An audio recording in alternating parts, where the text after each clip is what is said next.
Okay, I'd like to welcome you guys to this week's video. Last week we talked a little bit about rockfish techniques for private boaters, and as promised today I'm going to talk a little bit about the tackle and techniques that I use when fishing rockfish. While this is based for private boaters, it's not just for private boaters. This is for sport boat guys as well. Give you some idea of what setups and things like that you're going to want to use. And yeah, so let's get to it. Starting off, we had talked about building a set of rods that we're using for all these applications. This is the rod that I talked about. This is our heavy swim bait rod when fishing deep water structure for calicos and sand bass. This is our heavy breakwall rod. As I mentioned in the previous video, again, this is a 710H graphite rod. This is a Rainshadow Revelation. Any 710H will work. All the manufacturers make them. Penn Fathom 300, 50-pound braid, 40-pound fluorocarbon leader, short section. This is going to be your go-to rod when fishing shallower water for rockfish, and that's going to be private boaters up the Channel Islands, Santa Barbara Island, places like that.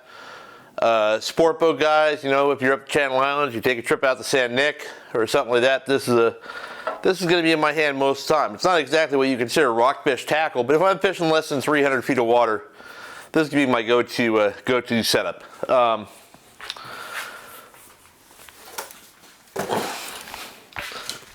Second setup we're going to talk about, this is a new setup. So this is my rockfish, deeper water rockfish and heavy jig rockfish rod and reel. This is also my bluefin tuna to 100 pounds on service lures and poppers rod and reel. This is my make a bomb cast towards boiler rocks, Clemente with a weedless rod and reel. Very versatile rod and reel. It's an investment. You don't need this for rock fishing, but you're going to use it anyway down the road. So if you want to get it now, if not, I'll come up with a cheaper alternative for you here later. This is a Rainshadow Judd series. I talked about the graphic composite rods a lot. This is a graphite butt section with a glass tip. 8'10". This is an 810 ml, which is medium light, which may sound weird for bluefin up to 100 pounds, but it's got a lot of backbone. That softer tip gives you more casting distance. This is a fairly expensive rod and reel, or rod anyway. I think the blank's like $300 for these things, but I know that Seeker and CalStar make graphite composite rods that are matching as far as the action goes. What I like about this Revelation is a very thin diameter rod, which I could wrap as a bass rod, as opposed to a heavier rod with a cork tape handle or something like that. But use whatever you're comfortable with. Any extra heavy bass rod will work for this, but you want that little bit extra length. This is 9 foot, hard to find that production. But if you're thinking about it, that Rainshadow Judd Series 810 ml is a workhorse. As you can see, mine's beat to death from all the use I get out of it. I'm also using the same reel on this rod that I use for bluefin tuna and calico bass and everything else. This is a Penn Fathom 400 size reel. The only difference is during the winter, when I'm fishing rockfish, I spool it up with 30-pound braid. With 30-pound braid on this reel, it holds a ton. So if I'm fishing jigs in 300 plus feet of water, I am not getting a real low spool diameter, which makes me work harder when reeling it up. So you can get all the way to the bottom at 300 or 400 feet of water and have plenty of line, which is a big consideration when fishing rockfish. With them opening new depths this year, and I just picked this up right now. I haven't even put line on it yet. A good alternative for somebody on a budget or not looking to spend a lot of money on a reel. This is a Penn Squall 20 level wind. And when you're fishing rockfish, you always want a level wind reel. There's no two ways about it. This thing holds 650 yards of 30-pound braid. I mean, this is, in the old days of rock cod with 80-pound Dacron, you'd use a 10-0 Senator to do this. Now you fill this thing with 30-pound braid, and you're only allowed to fish 2 hooks anyway, so that's plenty strong enough. You can fish this on that same rod or any rod you have, even a glass rod. Whatever, any 8 or 9 foot rod with this reel on it is going to be a perfect deep water cod rod. And I mean, you can fish this thing in 600 or 700 feet of water and still have 3/4 of a spool of line on it once you get down to the bottom. So the reason I use the lighter braid on all these is not just for the line capacity, but for the resistance when it sinks. So the heavier, the thicker the line, braid, whatever, it tends to float more, and you tend to scope out more as you sink. You can take, 30-pound braid with a 3-ounce lead head and fish straight up down on the bottom in 300 feet of water, no problem. Or an ahi assault knife jig, or diamond jig, or this Tady lure slow pitch jig. On that 30-pound braid, they sink straight down. You got no problem at all. As far as braid goes, I use a lot of different braids. I'm pretty happy with, right now, I'm using the Spiderwire Dura braid. This is a line, so the Strand used to make a line called Sonic Braid, which was by far the best inshore braid I've ever fished in my life.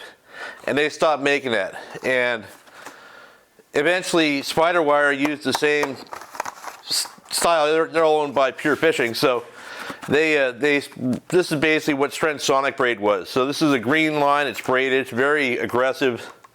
It's not easy on your fingers, but it's a great line, and it's not too expensive. So if you're interested in getting some, check it out. And like I talked about pricing, this Penn Squall here, this reel's less than 150 bucks. So that could be your dedicated rock cod reel.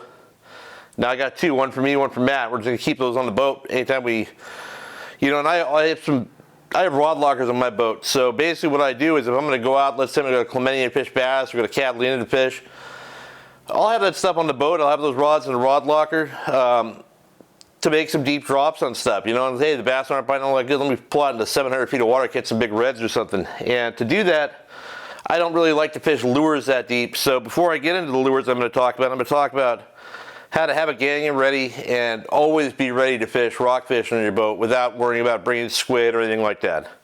So 2-hook gangion is all we're allowed now. This is one I just made up right here before the video. This is a 40-pound main line. I did 2 dropper loops, about 1.5 feet apart. You can do a spider hitch, whatever, it doesn't matter. And I put a small swivel on each end of that. So now I can just roll this up, keep my tackle box out of the way. It's not hooking on things, it's not problematic. And I'm going to add a couple circle hooks. These are the Gamakatsu Octopus circles, they're 6/0. I like this size. And basically I'm just running the hook through the loop through the hook eye.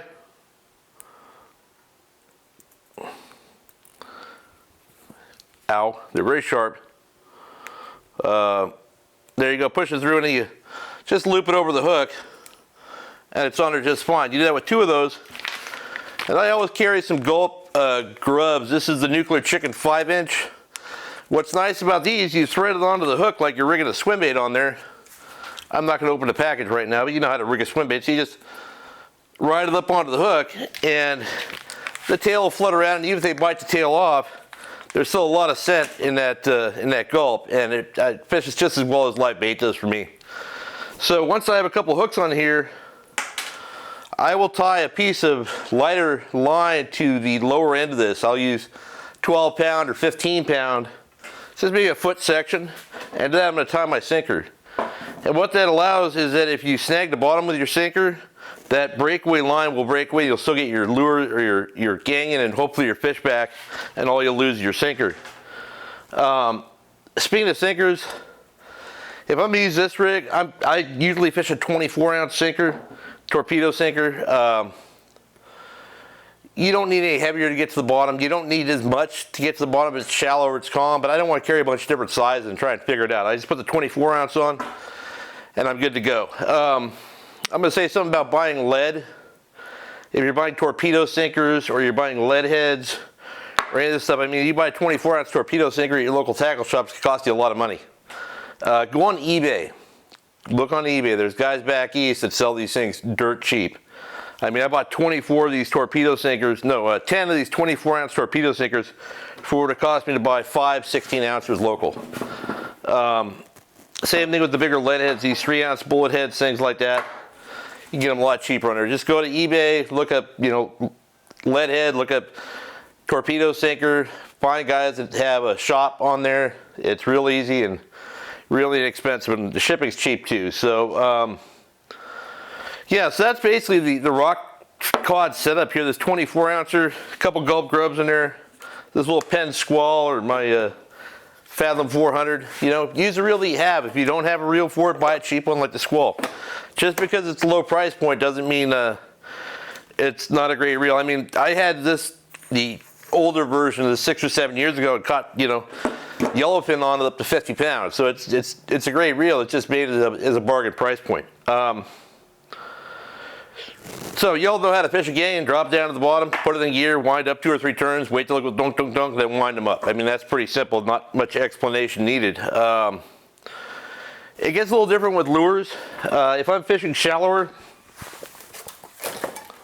let's say I'm at Santa Rosa Island or Santa Cruz Island, and I'm fishing, you know, 200 feet, 250 feet, even 100 feet, whatever. I'm going to fish this slug on the lead head. I talked about this for the calico bass and sand bass.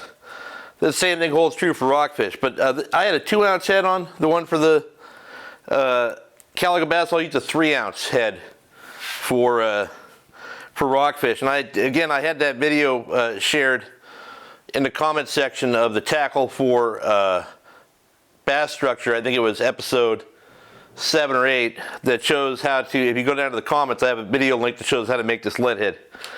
So when I'm fishing in areas on my own boat, I'm stopping on what I see as rockfish, you know, on the fish finder. And I talked about in my previous videos. So if you guys didn't see that last week, you might want to check it out, episode 10.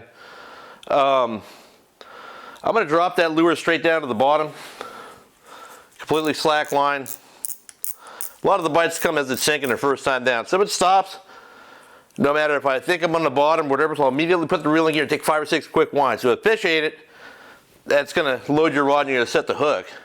If it makes it to the bottom, you're just burning it up, kick it back in free school, drop back down, hit the bottom, burn it back up, drop back down. That's really all you have to do. You might get down to the bottom, give it a couple pops like that. Try different things if you're not getting bit, but 90% of your bites going to be coming on the first drop or right when you kick it back into gear after you ripped it off the bottom. These fish are aggressive.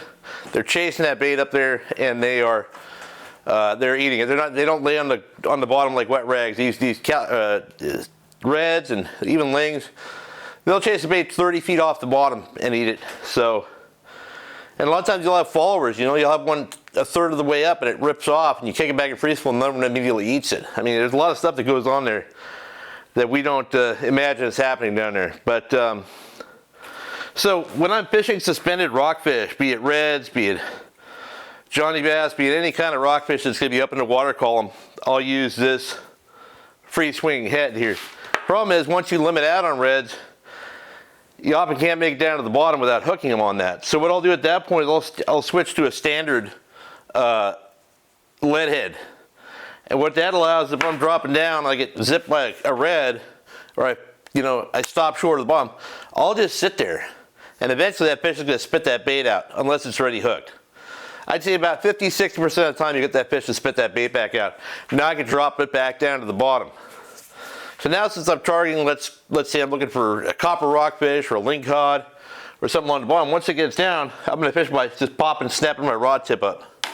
Like that. Wind it up, snap, snap, snap. You want to keep bottom contact. And yeah, the other problem you have with lingcod a lot of times is you will get them biting it here, because they come up and bite it from the side. And even my hand's pretty big. A big lingcod with a big mouth can still miss that hook. So if you pull it away from them the first time, I'll set the hook, and if it comes off immediately, like it pulls out of its mouth, I'll take 1 or 2 fast winds of handle and drop it straight down to the bottom, let it sit there for a second, and I'll start hopping again. Because a lot of times with lingcod, are like, oh, that bait got out of my mouth. They see it try to race away and then hide down at the bottom, then they'll come over to eat it again. So just be patient with that.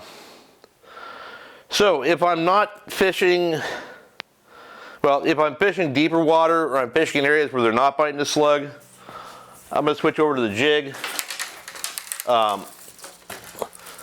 My favorite, hands down, I mean absolutely hands down, is this Ahi Assault jig. You can see by how little paint is left or stickers left on this thing. I think this is a 6-ounce. Green mackerel, they have blue. They have a few different colors, they all work. This is like their medium sized one. I think it's a 6-ounce or maybe an 8-ounce. But with this jig, this is an old school jig fishing where You're dropping it all the way to the bottom. Put the reeling gear, take a wind or two so you're up out of the rocks. Big sweeps of the rod. Big sweeps of the rod. Let it flutter back down. Big sweep the rod up. Let it flutter back down. If you're drifting and the line is angling out, you're going to have to drop it back down to the bottom. Make bottom contact again. Take a wind or two. Big sweeps of the rod. I'm knocking everything over here. Like that. It'll just be bang, you got one. You know, so that's pretty much how that's going to work. The other style of jig is a slow pitch. This is a Tady slow pitch. This is a 200 gram. Nice rockfish jig. They make them bigger, 250 I think. This 200 works pretty good. You can fish this with an actual slow pitch rod, which I don't have out here right now. Or you can fish it just like this jig. So what I'll do is I'll drop it down, give it a big sweep of the rod, let it fall on a slack line. Big sweep of the rod, let it fall on a slack line. But what I'll also do, I'll take 5 or 6 winds and then do it again. And you're going to change, you're going to move through the water column. And I'll bring that jig up as far as about 30 feet off the bottom. So these reels here, they'll take about 3 feet of line per crank.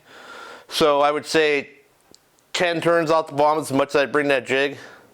And then I'd let it flutter back down. And both these jigs, especially the slow pitch, but this as well, when you're dropping this jig to the bottom, you want to maintain pressure on your spool and don't let it sink freely because they're designed to flutter, right? So they just go crazy on the way down. But if you keep that back pressure, that will cause it to be where the weight is to fall straight down. So you can get down in half the time if you keep light tension on your spool than if you just let it sink freely. And you know, you'll notice the jig will go straight down instead of going out away from the boat. And then once I establish where my bite zone is or whatever, you know, let's say there's fish biting up to 50 feet off the bottom. Once I get near the bottom, I see I'm getting close to where I was at the bottom, I will take my thumb off the spool and the jig will stop falling straight and that'll start giving it action on the way down. A couple of really simple presentations. That's really all you need. You know, you need your heavy bass rod is perfect for this stuff. And then if you're going to fish jigs, set up like this, or if you're going to fish deeper, set up like this. I mean, you can fish as deep as you want this year coming up here. And I plan to fish 600, 700, 800, 900 feet of water probably. And I plan to do with this tiny little reel here, pull a 30-pound braid. And the cool part is I can go out and fish areas that no one's fished in a very long time because it's all been closed for forever. If you bring your Gulp, you don't need to worry about having bait. You know, I will not go fishing locally with the intention of just fishing for cod because it's too slow for my taste. They don't eat lures that well. And I'm including San Clemente and Catalina Island. But if I am over there and I want to harvest some fish, just having these gangins and a few sinkers in the boat and maybe a rod and a rod locker that you're able to deal with, you'll be all set. So I hope you guys got something out of this, and I'll talk to you next week.